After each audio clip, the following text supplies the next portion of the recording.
Good morning to everyone.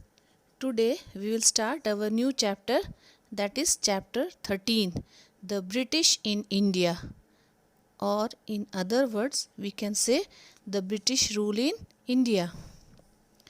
And today's topics are the East India Company, the conquest of India, Battle of Plassey and Battle of Buxar. Children, when do we celebrate our Independence Day? Listen, every year we celebrate our Independence Day on 15th of August, and we became free from British rule on this day in 1947.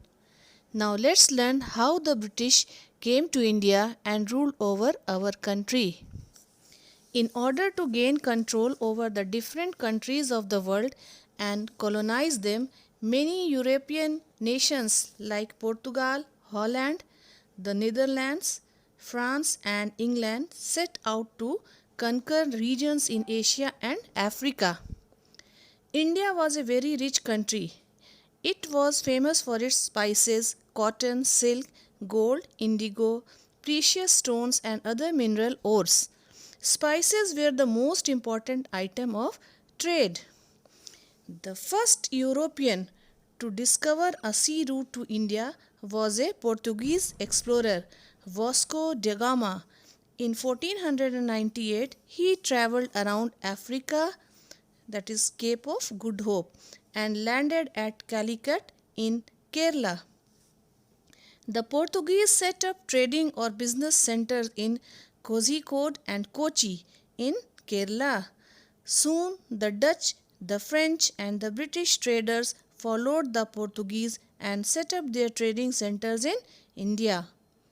To gain supremacy and reap profits, they fought with each other. However, the British defeated all the other trading companies and acquired complete control over India's trade. Now, the establishment of the East India Company. The East India Company.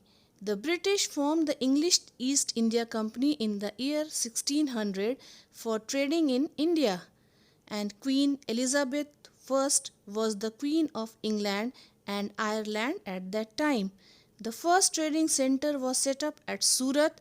Later, the Mughal Emperor Jahangir gave them permission to set up trading centers on the western and eastern coast of India. The English East India Company set up trading centers in Mumbai, Chennai, and Kolkata. They soon erected forts at these locations. The French too decided to set up their trading posts in Bengal and Tamil Nadu. This led to conflicts with the British in India. The French forces were defeated and forced to give up all their trading settlements except Puducherry, that was Pondicherry earlier. After the death of the Mughal Emperor Aurangzeb in 1707, several small regional kingdoms emerged. They fought with each other. The British East India Company took advantage of this situation and started taking control of the political affairs of the country. Now, the conquest of India. Battle of Plassey. The British wanted to reap more profits out of their trade with India. To ensure this, they took control of the rich state of Bengal, and Sirajud-Daulah was the Nawab of Bengal at that time. He protested against the British ways of trading and their maintenance of a large private army within his kingdom.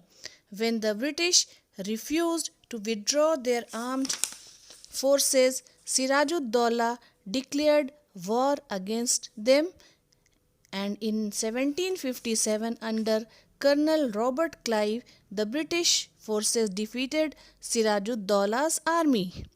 The Nawab was captured and put to death. This war is known as the Battle of Plassey. Another battle, that was Battle of Buxar.